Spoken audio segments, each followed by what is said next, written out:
Salut mes ludopathes préférés, vous savez, parfois on tombe sur des toutes petites boîtes. Est-ce vraiment nécessaire de vous sortir 20 minutes d'explication ou de critique? Là, on vous propose des vidéos courtes, des critiques rapides, directes, sans chichi. Et cette fois-ci, on sera aidé par 3 personnes que nous apprécions particulièrement. Alors, clignez des yeux, on commence tout de suite.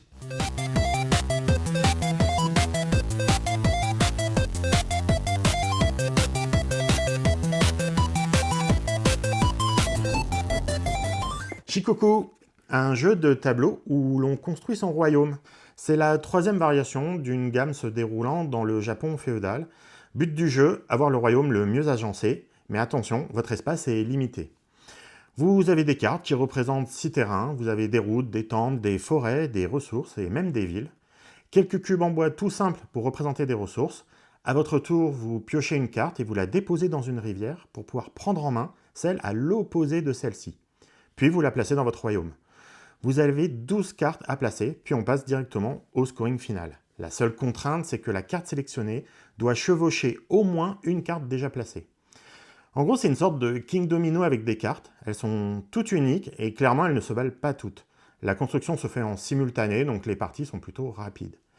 Pour nous, c'est une barbe bien fournie. Le seul défaut du jeu, c'est que plus on avance dans la partie, plus votre royaume de cartes a du mal à tenir en place. Mieux vaut éviter d'y jouer par grand vent. Mais en plus de l'agencement des cartes, il y a une gestion de ressources qui vous propose un dilemme perpétuel entre gagner des points ou terraformer vos tuiles pour améliorer un potentiel scoring. Propolis, c'est un jeu de Molly Johnson, Robert Melvin et Sean Stankiewicz qui sont les auteurs qu'on pouvait retrouver derrière Salade de Points, Verdant, Point City, Point Galaxy. Donc c'est des auteurs qui ont fait leurs preuves et c'est pour ça que j'ai eu envie de jouer et d'essayer Propolis, qui se présente un peu comme un Splendor-like, mais avec des mécaniques en plus.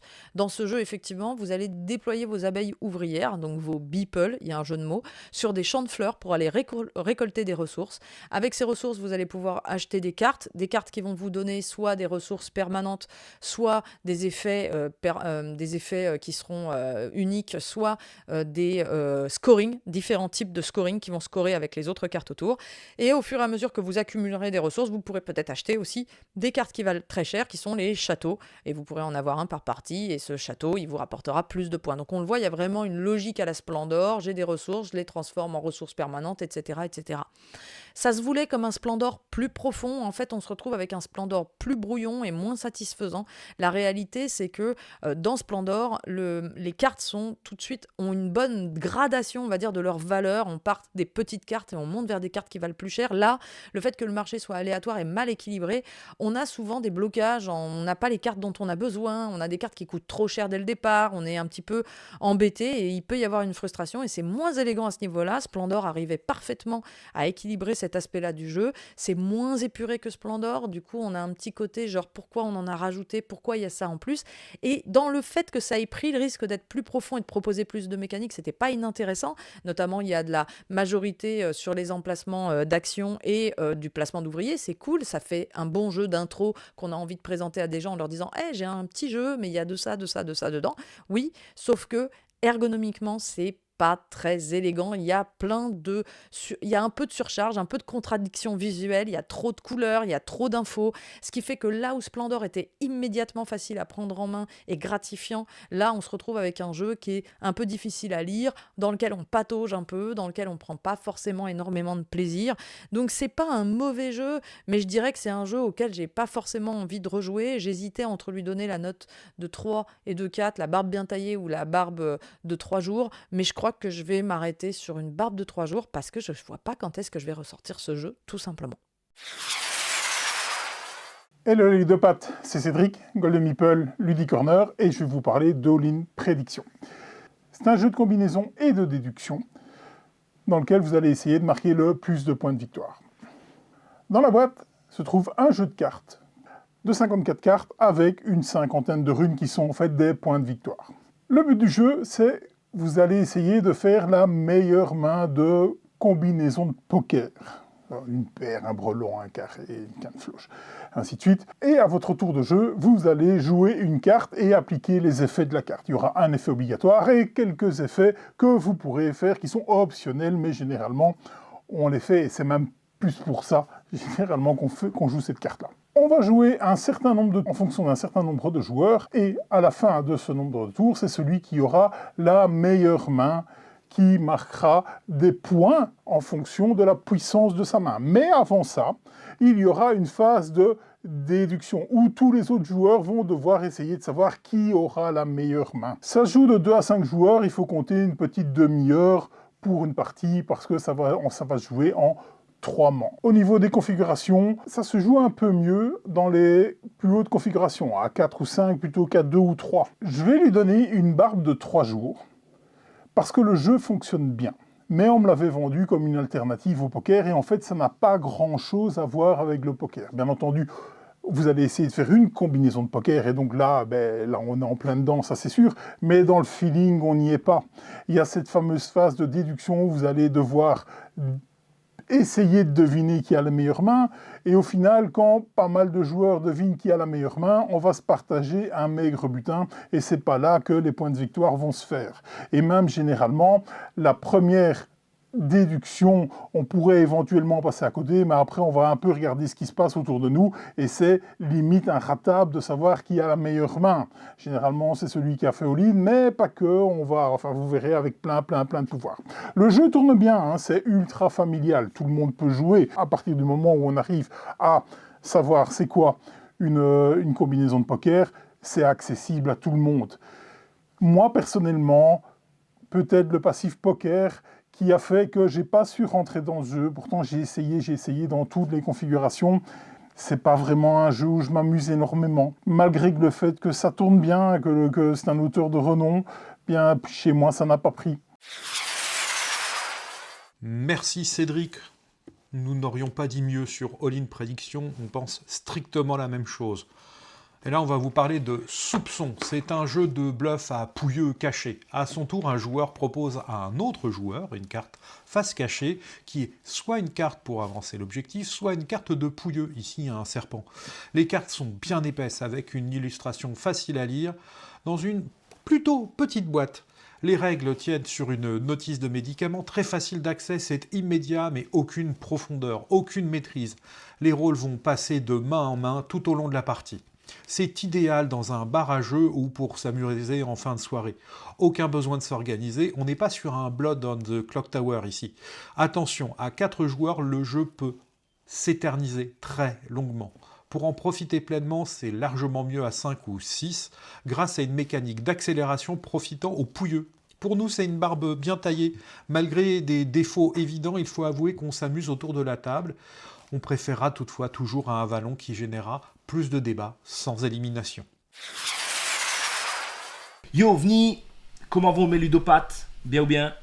Aujourd'hui, je vous parle de Botswana, un jeu du docteur Knizia qui est sorti en 94 et qui est ressorti l'année passée chez 25th Century Game. L'AVF prévue chez BlackRock au mois de mai 2026. Dans Botswana, qu'est-ce qu'on va faire? On va essayer de capturer des moments, de prendre des photos des animaux dans la savane.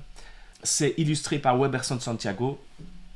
J'aime particulièrement sa patte, je ne suis pas le seul évidemment. Donc sur les cartes, c'est génial. Les petits animeeples là sont ouvragés, colorés, c'est agréable.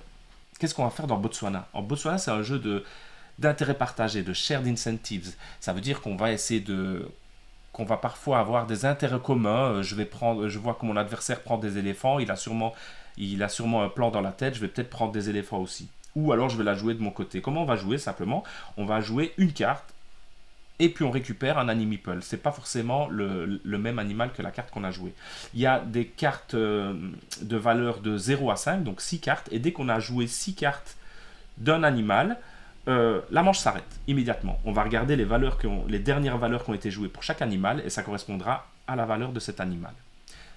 Un 0 a été joué pour les éléphants. Dommage pour moi, j'ai récupéré des éléphants, ils valent 0. C'est vraiment un jeu qui est très efficace. On peut expliquer même en jouant une manche vite fait, comme ça on n'a même pas besoin de se prendre la tête à faire des explications, même si c'est très sommaire. Ce que j'aime bien, c'est qu'on peut jouer aussi à la parlante, à la tchatch et dire attention, regarde, il a pris déjà 2 éléphants, il faudrait peut-être qu'on contre les éléphants, qu'on mette une dernière carte de mauvaise valeur, etc. Ou alors j'ai vu aussi des tables où ça jouait beaucoup plus calmement, où on était beaucoup plus dans l'analyse et on essayait de lire le jeu des autres. Botswana, c'est vraiment un jeu qui a un coup de cœur pour moi, et franchement, tous les gens qui l'ont joué quasi ont vraiment apprécié leur partie. Donc moi, ils rentrent directement dans ma ludothèque. Ils mettent de 2 à 5 pour les joueurs. Moi, je pense que 4-5, c'est idéal. En dessous, j'ai pas essayé pour être honnête, mais je pense que ça ne vaut pas la peine. On va pas avoir assez justement d'intérêt commun et on va un peu moins se disputer. Bref, Botswana, pour moi, c'est une barbe fleurie. Évidemment, c'est un jeu de tchatch, un jeu de ludo-connard, comme on aime à les appeler. Donc ça rentre directement dans ma ludothèque, sans aucun doute. Un jeu qui se joue en moins de 30 minutes, 4-5, parfait.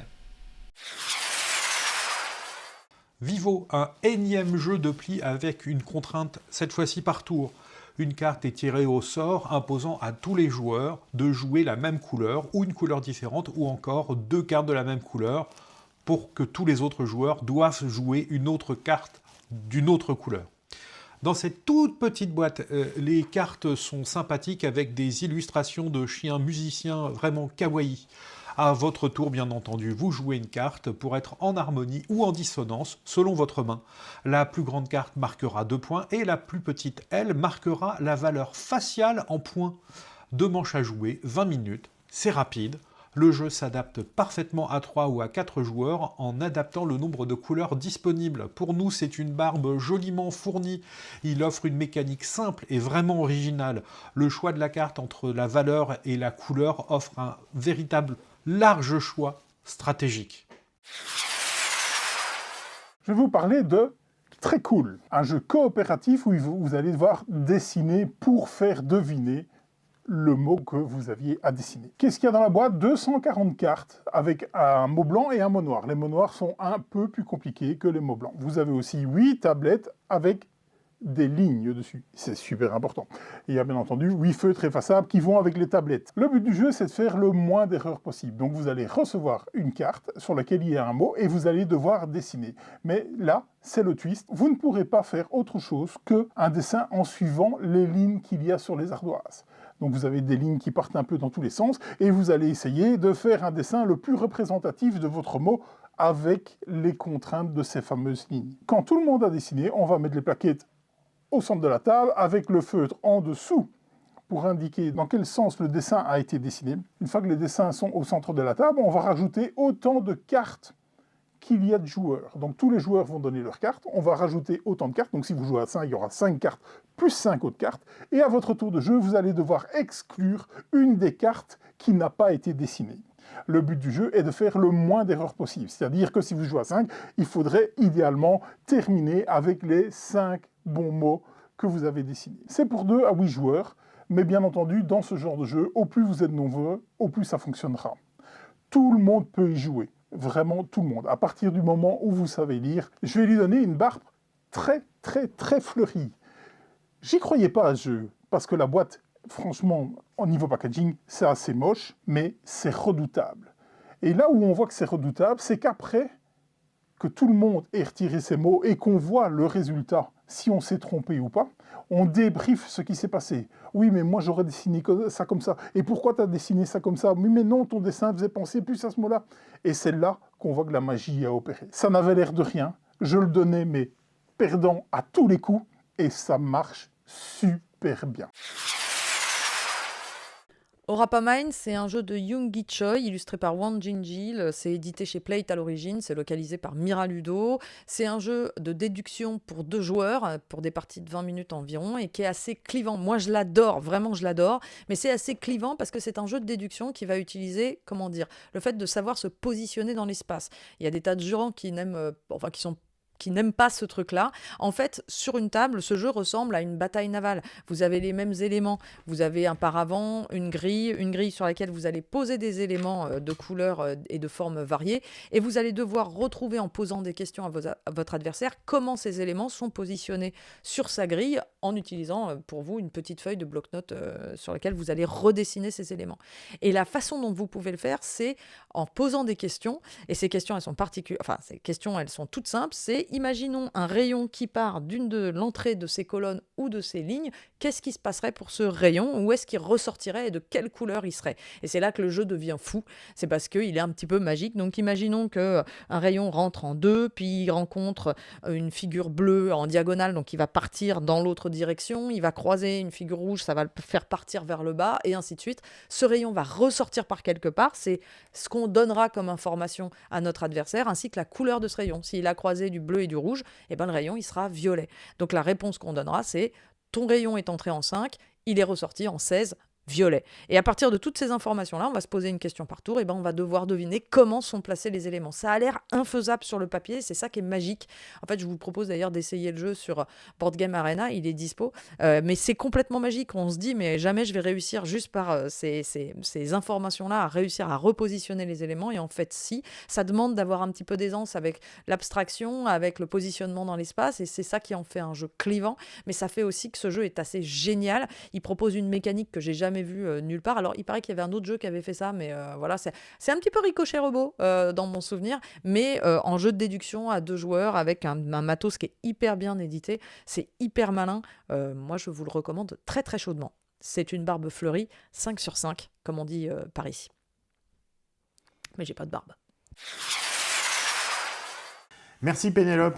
Nous aussi, on a adoré Orapamine et on l'a d'autant plus adoré qu'on y a joué aussi à 3 ou à 4, où là, il y a une sorte de maître du jeu qui doit faire deviner sa grille à tous les autres joueurs. Et on s'est beaucoup amusé aussi, et c'est finalement assez drôle, même pour le maître du jeu, de voir les autres essayer de faire des déductions et de s'en éloigner. Pour nous aussi, c'est une barbe fleurie. Yami, c'est un jeu coopératif dans lequel vous devez vous débarrasser des mauvaises herbes et battre des boss très très méchants dans un monde ouvert. En fait, c'est un jeu de plis, donc vous allez avoir des cartes, mais aussi des polyomino, chaque carte représentant un polyomino. Au centre de la table, vous aurez un petit plateau puzzle qui est un peu mal foutu, avec des tuiles qui vont dépasser. Bref, dans Yami, la carte du gagnant du pli détermine la forme du polyomino. Le but du jeu, c'est d'entourer d'autres polyomino. C'est pour les fans de The Crew, avec un côté kawaii et avec un peu plus de background. Chaque mission est vraiment très courte, car vous allez jouer 7 cartes. Donc à vous de décider du temps que vous voulez y passer. Pour nous, c'est une barbe bien taillée. C'est plaisant d'en faire une campagne, mais peut-être pas assez pour les enchaîner. À 3, ça fonctionne pas terrible dû aux pièces qui sont manquantes, et on maîtrise un petit peu moins son destin. Donc on le conseille vraiment pour 4 joueurs. Et finalement, dans la catégorie des jeux coop un peu chill, c'est une proposition qui fonctionne. Merci à Pénélope, Mounir et Cédric de s'être prêtés au jeu de cet exercice pas si facile que ça. Vous donner une critique en 1 minute chrono d'un jeu, c'est ardu. En tout cas, un grand merci à eux 3. Nous, on continue de critiquer des jeux sur cette chaîne. Il y en a plein à regarder. Alors, cliquez et profitez